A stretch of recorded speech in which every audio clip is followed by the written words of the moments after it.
Sobrang yung expectation sa sa resulta. Boss Kuyo, kumusta? Anong mayroon na napadalaw ka ngayon? Eh yun, so sana magpagupit kaso yung gupit ko, hindi ko alam kung paano. Stop it. Get some help.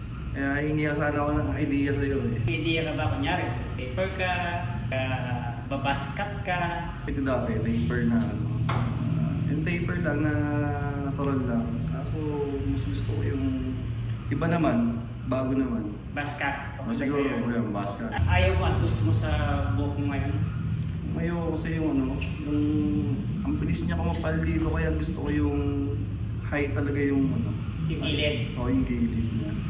Ang ayaw mo ay mabilis sumaba. Oo. So meaning gusto mo sa gilid ay short side tayo. Sa ibabaw ng before on top, tapos sa side, i-fade natin or high fade. Ganun ko gusto para sa'yo, no? Siguro high fade na lang. Hindi daw, concern bago tayo magsimula. Wala, siguro. Sige. Nice. Okay na. Okay, let's go.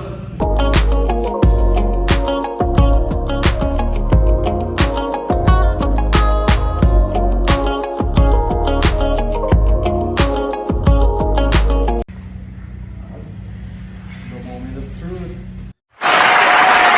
Gusto mo makita likod? Pwede naman.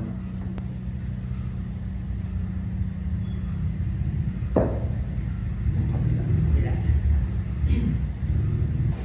Parang sumobra naman yung expectation ko sa resulta. Okay, goods na goods, sobra. Ito sinasabi ko na bago naman. Solve the problem tayo ngayon. Oo, sobra. Yun guys, kita nyo na yung resulta. Kung ako sa inyo, mag-book na kayo ng appointment kay Winger. Yan, may page sila, pabook kayo doon. Pabilis sila mag-reply.